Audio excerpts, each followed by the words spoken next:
Welcome to the Find Your Voice, Change Your Life podcast with psychologist Dr. Doreen Downing. Listen in as Doreen interviews people who felt they didn't have a voice or who suffered extreme speaking anxiety. You'll hear stories about how they struggled to speak up, what they did to find their authentic voice, and the confidence they now feel to speak up and make an impact. If you want to get started right away to find your voice, download Doreen's free 7-step guide to fearless speaking at doreen7steps.com. And now, here is Doreen. Hi, this is Dr. Doreen Downing, and I'm host of the Find Your Voice, Change Your Life podcast. I'm a psychologist, and I am so curious about backgrounds. What is way back there that has helped people be who they are? And it's not that it is true that they're born with a gift and a special radiance, but it's also sometimes that they are landing in an environment that doesn't see that and doesn't support that in them. Today, I get to be with somebody that I've already had several conversations with, and he is so engaging. He's going to talk about shyness. So, hello, Jeff. Hi, Doreen. How are you today? It's great to be on the show. Wonderful. You have told me that you are you might call it a full-time professional network, and you say you love meeting new people and connecting with your community and connecting them to each other. And in fact, it almost sounds like what you said, a curator of connections. I So love before connecting people. And I feel like actually that's partly how we have found each other is through networking and finding a connection that we both do podcasts. And I was recently on Jeff's, so we'll put that in the show notes too. Jeff, I'm just so excited. So I know that you have talked about, or at least you wrote about it, being a shy boy. I don't think you're a shy man, but obviously there's been a journey. But let's start way back when, and best you can. Tell us any stories about being a shy one. Well, I think I was a very active child. So a lot of times I was told to be quiet, to sit still. I grew up in the era when we went to visit grandparents. Kids sat quietly on the couch with their hands folded in their lap, and you answered when you were spoken to. And I just learned to be quiet. And the other thing was I grew up in a small town, and not bragging by any stretch, but I was gifted compared to my classmates. So I got beat up a lot at recess because I would speak out in class. And we had this one individual who was not bright at all. He'd failed several grades. So he was 3, 4 years older than me, and the teachers would put him next to me because I would calm him down. Problem was, every time I beat him on a test or I had an answer he didn't have, when the teacher wasn't looking, he'd punch me. So I learned very early to just be quiet because the reward for speaking up was literally physical violence. He was significantly bigger than me. So I just learned to be quiet. And when I was in high school, I learned to be quiet. I learned to fit in. Now, a couple of things I'll unpack as we go, I'm sure, is I'm both introverted and I was shy. And the combination of the two, and not growing up in the 70s, there wasn't a lot of resources or things like that. I didn't understand the power of an introvert until I was late 40s. So I didn't understand the difference between being introverted and shy, but I naturally pulled away from big social events because people drained me. And so I spent most of my teenage years, I always had a couple of good friends. There's the joke that most people would rather be the guest of honor at a funeral than to speak at it. I avoided speaking out as much as I could. I hated talking in front of the class. And just having that attention when you knew they were going to go around the room and the teacher was going to call on all the students, I'd spend that time dying inside my head because of all the things that could happen or whatever. And when I finally graduated high school and I went off to university, I took some assertiveness training because I realized that I needed to speak. And as university came along, I went into the accounting profession because I foolishly believed that accountants were just number people and I'd get to spend my life quietly doing numbers. And when I became a full-fledged accountant and realized just how important communication was, I realized no matter how uncomfortable I was, I had to get better at communicating with people. Since my early 20s, I've spent most of my life trying to get better at speaking. And finally, what I did just to pull the band-aid off, so to speak, was I booked myself a cross Canada speaking tour and said either I'm going to get good at this or I'm going to be so traumatized I'll never leave my house again. And just by repetition, I realized that no matter what, I was going to survive the day. Somebody said, "What's the worst that can happen?" Maybe the audience doesn't like you. So what? Already, we've learned so much about your journey. I'm going to dial it back to those early years because that's what I think a lot of people can relate to is having been bullied. But it's interesting that you were bullied because you were smart and that you actually were trying to help somebody, or maybe you had something that you can offer. And that goes back to voice. Right? You're saying, I have a voice, I have a gift, I'm smart, and I could help, yet it didn't help you have more of a voice during that period of time. So that quiet, those early years of bringing yourself in, and less visible is what I just want to reflect back for the listeners is that oftentimes that's what happens is that you may think that something you don't know how to make a speech or you don't know how to step into the spotlight, but oftentimes the reason is way back when. And be willing to search, like what Jeff has just shown you, that there are sometimes early influences because naturally you have a voice, but something happens that makes you realize that you better not. And then you sitting stiffly in a chair at your grandparents. What Yeah. an image. Now, I'm not sure that is as much happening nowadays for children, but it certainly was then years ago. Yeah. Yeah. So thank you for opening up. Anything else about those early years, the bullying or the having to hold yourself back? Any story? I think what I would share is, it's taken a lot of my adulthood to look back and go, okay, why did this happen? And for the record, I don't blame anyone. It's just, I didn't make a decision that I'm going to be quiet and that's it. It was just over time. I look back on my childhood and I remember getting a good grade and I learned to dial down even my academics because I'd love to be one of those gifted kids today because my boys go to gifted schools and the gifted kids are celebrated. But in the 70s, we were ridiculed, we were mocked, we were beaten up at recess. And for the record, I'd give back as much as I took, but you still realize, little decisions when you're a kid can ripple throughout the years. And it's just having that awareness. And again, I explore my childhood not to place blame, but to find opportunities. And if there's something you're resisting as an adult, it's almost always you can pull back to your childhood and find a root cause or a seed that was planted that accidentally grew into something you didn't think would. Oh, I hope people heard that. That is so true. And that's exactly why I do the podcast is to help people see there is a reason for however they experience themselves now. And I loved what you just said about looking back with curiosity and with an attitude of learning as opposed to blame or something really was wrong with me. What's wrong with me? It's really what was good about me then and how come it didn't come out. Thank you. And then high school. Wow. That's when we start to become way more social. That's the time where we learn to integrate ourselves into things that we like and that our interests start to grow.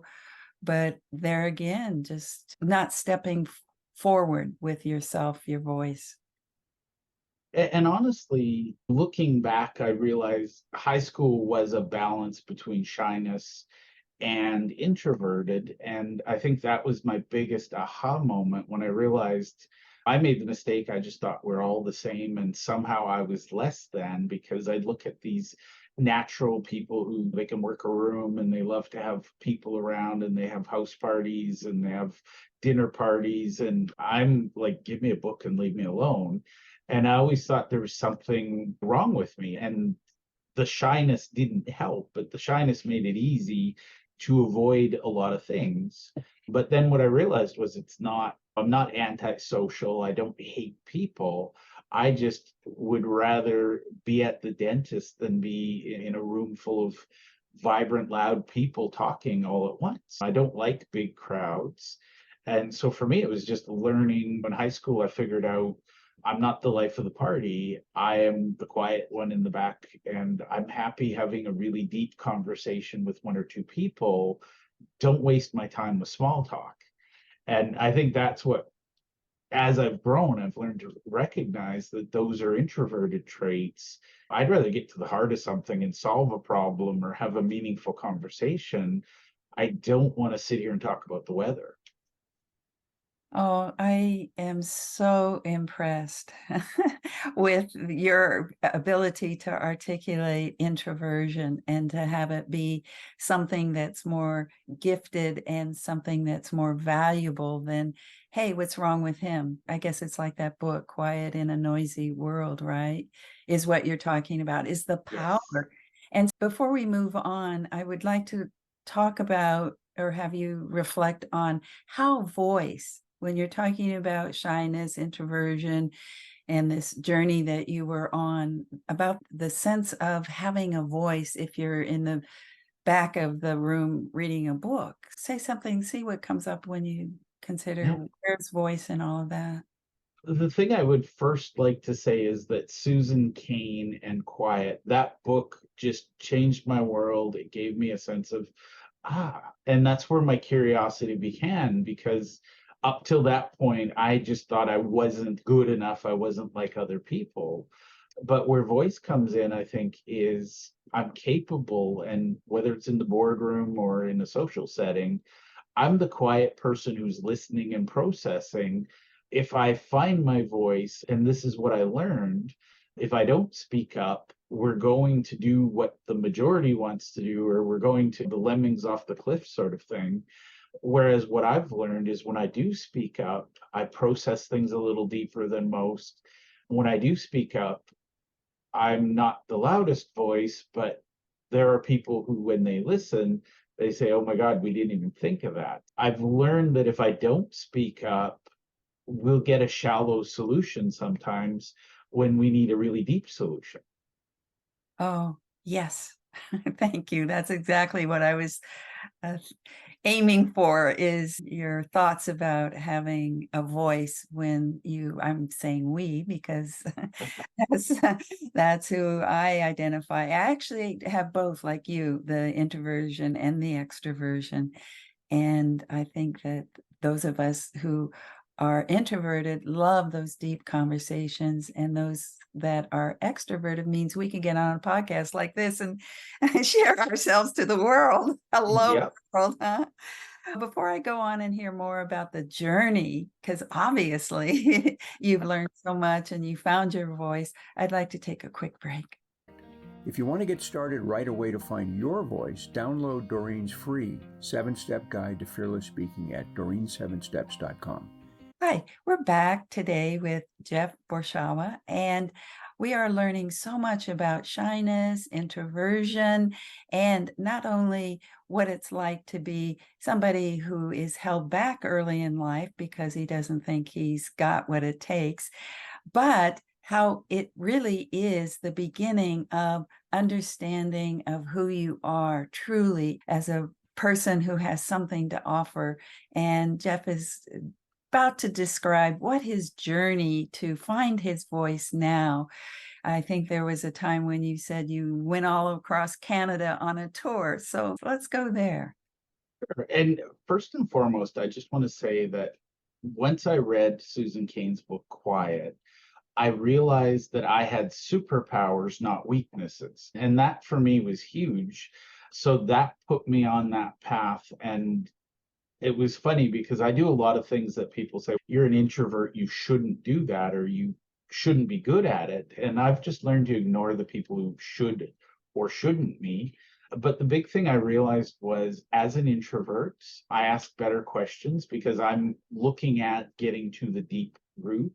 So I realized that introverts have a lot of, I just thought I'm not able to go and start a conversation with 20 people and carry that. But the reality is I can have a conversation with one or two people and I'll have a bigger impact just because I ask better questions. So that was one of my first things, was figuring out the superpowers of the introvert. And it's funny, but I'll share this. I've been told over and over that only extroverts should be public speakers. I actually learned to love speaking because it allowed me to be alone. And what I mean by that is when you're up on the stage and you're separated from the audience, it's a very alone place. Not lonely, but alone. And for some reason, that works for me and I'm able to speak to the people. But one of the things I did realize was if I spend a day speaking, I need 3 days not speaking. So that was the thing. It was just learning because I put it all out there. I share my energy with the audience. They love it. We have a good time, but I'm done. And that was one of the lessons I had to learn. Was I was told after your day of speaking, you should have a Q&A session. And I'm like, but I don't want to talk to them. And so I just learned little things. And it's people said you should be greeting people as they come in the room. And it's I need to be preparing because that's the one thing I would say. I learned which way the energy flows and I give them everything. And I think that's the difference where an extrovert would give everything on the stage and they're rejuvenated because they got the love of the crowd. That's, I think Elvis, that was one of his addictions, was the love of the audience. Mm. I needed to rest from that. And that's where you see a lot of people that are performers. Adele is probably the most obvious one. Being in front of the audience drains her. Uh-huh. And so for me, it was just recognizing, and it was completely accidental. I wish I could say I had a guide and I figured all of these things out, but I just learned what gave me energy, what took it away. And one of the things I did the first time I went speaking was Monday to Friday. We did speaking, like 8 hours of speaking. And Oh, then Saturday was a travel day. And then Sunday we do a workshop. So I learned not to do this.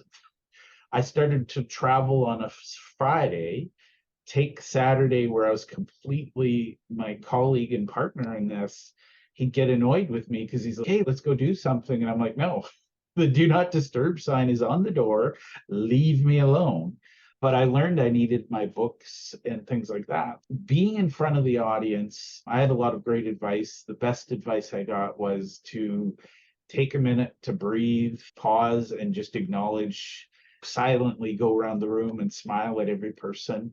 I learned to do that very early on, and that had a huge impact because I wanted to help the people in my audience more than I wanted to be comfortable with my shyness. After a while, shyness was the easiest to cure because once I realized, first of all, I was physically safe. There was not any bullies from my childhood there. But I realized that being alone on the stage, I was completely safe. And then I started to realize that I determined how the day went. And once I realized that it wasn't me giving all my energy and the crowd took it and left, I could control it. And when I was getting a little tired, I'd do something to lighten up the crowd. And once I started, I had 15 speaking gigs that I was committed to. We paid deposits to hotels. We had flights booked. I had to either get really good really fast or I went home broke and defeated. And so I don't recommend this for anyone else. I just happen to be a very stubborn person. And that was the only way I was going to learn the lessons I needed to learn was to just plow through and do it until I didn't feel the sting of shyness. I That's still, what you just said. That phrase, the sting of shyness. How wonderful. There's something also that you said about the connecting with one person at a time in the beginning, where you paused, you opened up a quieter space with somebody, and that's one of your strengths. You could talk about superpowers, is connecting with one person, and it feels like that is a tip we can give to listeners, is especially if you are in the realm like what we are, more of one-to-one type people, that's what you need to do. Do not look at the audience as one person. Do not look at the spot on the wall. Find the eyes of a human being in front of you, and you'll snap right into your voice. and I'll share a couple of my observations. When I first started, there was always that one person in the room who scowled at me like for some reason I'd stolen his car or something. There was always that one person in the room who was unhappy to be there. And I learned later, that they're not thinking about me. They're thinking about their traffic or the fight they had with their spouse or whatever it is. But I'd focus on that scowly person and I'd spend all day nervous. But what I learned was there's one scowly, angry person in every crowd. You can't avoid it. But there's also that one ridiculously happy, smiling person. And I just learned to shift, and it was accident. I was looking at the scowly person and I happened to look over, and 3 seats over, there's somebody who's just grinning ear to ear and, excited to be there. They can't believe that they got green lights all the way and they just had a wonderful news at work, or they got a promotion or something. Or they just got a donut. Yeah. And one time I walked up to the person and said, I can't thank you. Your energy was really valuable. It made the day enjoyable for me. Why were you so happy? And they said, because you had chocolate chip cookies. I haven't had a chocolate chip cookie in months. Yeah. And I was like, wow. So it doesn't take a lot, but find that one person. Because I used to look out and I'd see hundreds of eyes and I'd be like, oh my God. Yeah. But what I realized was happy, sad, whatever's reflecting on their face, it had less to do with me than their commute to getting to the place. Did they get a good parking spot? Was it raining? Was it sunny? Did a bird poop on their windshield? I wasn't responsible for that. And I just had to be responsible for me, whether I enjoyed the day or not. And as I said a little bit earlier, I cared more about helping them than I did about my own discomfort. So I learned a lot of things very quickly, what worked, what didn't work. And I did more of what worked and tried to do less of what didn't work. That's wonderful. I know you said, gee, initially you were going to be broke if it was either that. So obviously you didn't fail, because here you are now. Can you start talking about what you do now? I know you're a connector. And what do you offer folks? I know you have the podcast. What else? And that's the thing. I've learned a lot of lessons and I've learned where I'm best. One of the things I like about podcasting is, yes, I recognize multiple people will view it and, that you can get a bunch of views. But it is a good, solid, deep conversation with one person. So entering my world, I get to know people through my podcast. And so what I do professionally, I find connections between people, and I'm a big fan of strategic networking. So I bring communities together. And what I get paid for in the process is I love writing books. So I ghostwrite books that build the community. I create resources that build community. And really, truly, it's leveraging my power as an introvert. I meet one-on-one, one-on-two. All of my groups are small and intimate. And basically, I just find uncommon matches. I have a really good eye for this business has this community. They have a problem that business doesn't solve. Here's another business that solves that problem. I bring the two businesses together and they both grow really rapidly because they're building communities of raving fans. I'm thinking that I always like to connect the strengths that you now have as a professional to early life also. And I'm thinking that you sitting in the grandmother's house, quiet, that you're already learning how to listen and how to observe the environment. And that to me feels like what you do nowadays is you're very perceptive. And that is part of your superpower. Yeah, We're I learned to read people and sitting next to my class bully. yeah. And in hindsight, I realized he was probably bullied at home. I know he was bullied at home, but I learned to read other people, good, bad, or otherwise. And what I look for is, okay, this makes you happy. This is what you need. This person has more of that. Let's bring you two together. So Mm, it's funny because one of the phrases people have used to describe me is I'm a professional matchmaker. uh-huh. Now, I personally have dropped that from my vocabulary because I'm not kidding. Doreen, I had a client who said, okay, you got me a bunch of business, you brought me clients. Where's my new girlfriend? And I'm like, what? And he said, you're a professional matchmaker. I assumed you did both. And I was Oh. like, no, little too literal there. Wonderful. What you're talking about is curator of connections is what you wrote to me. And I think that's a good identification for you that we can say that's who you are.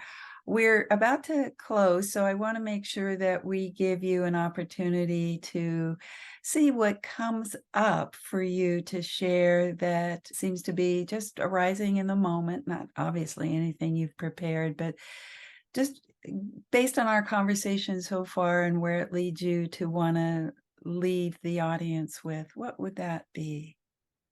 I think for me, it's about connection. And one of the things I find a lot of people, I'm going to share the wisdom of my 10-year-old. A lot of people, they're trying to figure out how do I fake sincerity? How do I fake authenticity? How do I get people to follow me? I watched my son last year, first day of school, brand new school. He was nervous. He just walked up to some random kid on the playground and said, hi, I'm new. Can we be friends? And they went off and played together. And so my message to the audience would be find your voice, because if you don't know who you are and what your voice is, you're never going to come across as authentic and sincere. So figure out who you are and get really comfortable being you. You'll be a terrible me, you'll be a terrible Doreen, but be the best you that you can be. And honestly, we all have these weird guilt and shame moments from childhood. Find ways to reconcile and find the lessons in those things, and use those moments to authentically connect with people, because I truly believe human to human interaction is what's going to change the world. We have more technology than ever, we have more artificial intelligence than ever. We need that human connection. Oh, so inspirational. Thank you, Jeff. Thank you for having me on the show, Doreen. Thank you for being with us today for this episode of Find Your Voice, Change Your Life. Each person Doreen interviews shares what has helped them find their voice. You can learn from these guests and find your voice so you can be confident to speak up and speak out. And remember to download Doreen's free 7-step guide to fearless speaking at doreen7steps.com. We hope you enjoyed the show and will return next time. Until then, goodbye for now.